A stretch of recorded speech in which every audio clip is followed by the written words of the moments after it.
નમસ્કાર, weather analysis સાથે હું છું પાયલ અને તમે ને હું બધા જ વરસાદની રાહ જોઈ રહ્યા છીએ કે આ ચોમાસું આવી ગયું પણ વરસાદ ક્યાં ગાયબ થઈ ગયો અને ક્યાં રહી ગયો. અત્યારે તો દક્ષિણ ગુજરાતમાં સામાન્યથી મધ્યમ વરસાદ પડી રહ્યો છે. જે તીવ્રતાથી વરસાદ પડવો જોઈતો હતો એ તીવ્રતાથી વરસાદ હજુ સુધી ચોમાસાનો પડ્યો નથી. હવામાન વિભાગની આગાહી પ્રમાણે બીજી તારીખ સુધીમાં ગુજરાતના અનેક વિસ્તારોમાં સારો એવો વરસાદ પડે એવી આગાહી કરવામાં આવી છે. એટલે પહેલી બીજી તારીખ સુધી આપણે બધાએ રાહ તો જોવાની જ છે. અત્યારની સ્થિતિ શું કહે છે તો તમે જુઓ કે દક્ષિણ ગુજરાતમાં વરસાદ દેખાઈ રહ્યો છે. વાપી, વલસાડ અને દમણ દાદરા નગર હવેલીનો જે વિસ્તાર છે આ વરસાદ પણ સામાન્ય મધ્યમ વરસાદ છે. અતિથી અતિ ભારે વરસાદની કોઈ આગાહી આખા ગુજરાતમાં ક્યાંય નથી.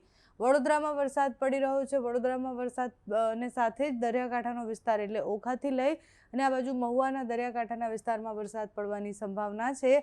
સાથે જ કચ્છના અમુક વિસ્તારોમાં છૂટોછવાયો મધ્યમ વરસાદ પડી શકે તેવી સંભાવનાઓ છે. એટલે તમે જુઓ કે ધીરે ધીરે દક્ષિણ ગુજરાત અને મધ્ય ગુજરાતમાં પણ વરસાદ પડશે, કારણ કે ઇન્દોરની આસપાસ એક સિસ્ટમ બનેલી છે. 29 તારીખે ઘણા બધા વિસ્તારો એવા છે, એટલે મધ્ય ગુજરાતના પણ ઘણા બધા ભાગો એવા છે કે જ્યાં વરસાદ આજે રાત સુધીમાં પડી શકે છે. સૌરાષ્ટ્રમાં પણ વરસાદની સંભાવના છે.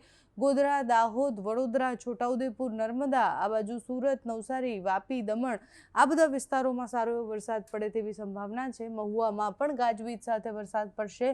ભાવનગરમાં, રાજકોટ, મોરબીમાં વરસાદની સંભાવના છે. આ બાજુ ગોધરાથી લઈને ઉપર રાજસ્થાન તરફ રાજસ્થાનના બોર્ડરના વિસ્તારો સુધી છૂટોછવાયો મધ્યમ વરસાદ પડશે. અમદાવાદની આસપાસના અમુક વિસ્તારોમાં પણ વરસાદ પડશે. ખેડા, નડિયાદમાં વરસાદની સંભાવના છે. ગાંધીનગરમાં વરસાદ પડે તેવી સંભાવનાઓ છે. અમદાવાદ અને ગાંધીનગરમાં છૂટોછવાયો વરસાદ પડી જાય એવી સંભાવના છે. અતિભારે વરસાદની કોઈ આગાહી નથી.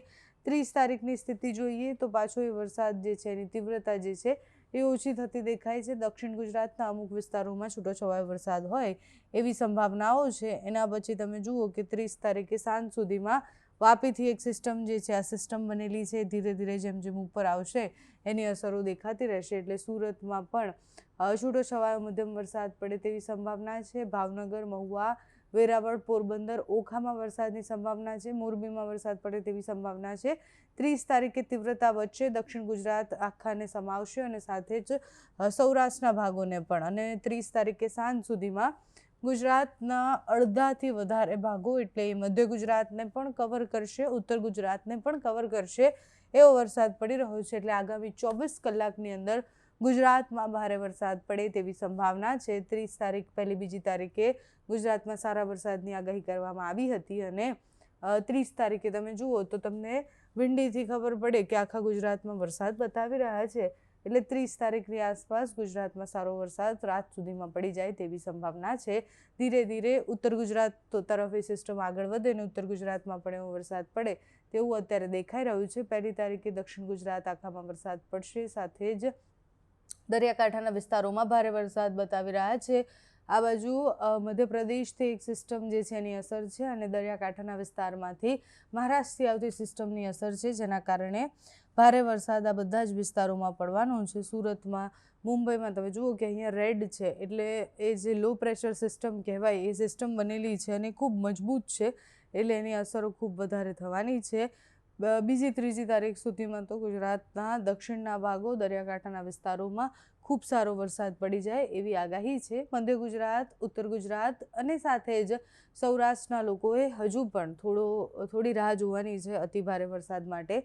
બાકી બહુ જ બધા વિસ્તારો એવા છે કે જ્યાં સારો એવો વરસાદ પડી જવાનો છે. અને શુક્ર શનિવારની આસપાસ તો તમે જુઓ કે બીજી ત્રીજી તારીખ સુધીમાં તો એ સિસ્ટમની ભયંકર અસર દેખાઈ રહી છે.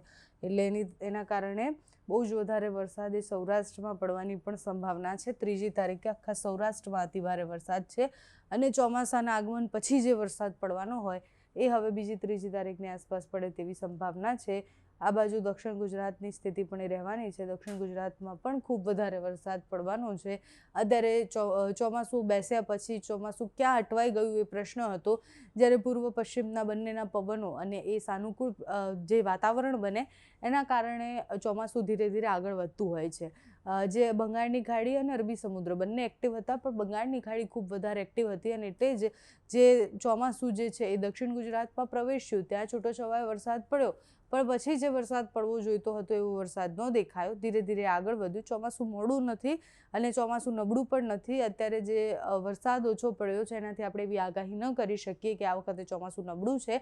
ચોમાસું એકંદરે સારું રહેવાનું છે. અત્યારે તો સ્થિતિ જોતાં તમે જોયું કે દક્ષિણ ગુજરાતમાં અને દરિયાકાંઠાના વિસ્તારમાં ખૂબ વધારે વરસાદ પડશે. મહારાષ્ટ્રમાં પણ તમે જુઓ કે સિસ્ટમ એકદમ એક્ટિવ છે એટલે ત્યાં પણ વરસાદની સંભાવના છે. હવે આગામી 24 કલાક માત્ર રાહ જોવાની છે. 24 કલાકની અંદર ભૂક્કા બોલાવે એવો વરસાદ આખા ગુજરાતમાં પડવાનો છે એવી આગાહીઓ કરવામાં આવી છે. તમારે ત્યાં અત્યારે કેવું વાતાવરણ છે અમને કમેન્ટ્સમાં જણાવજો.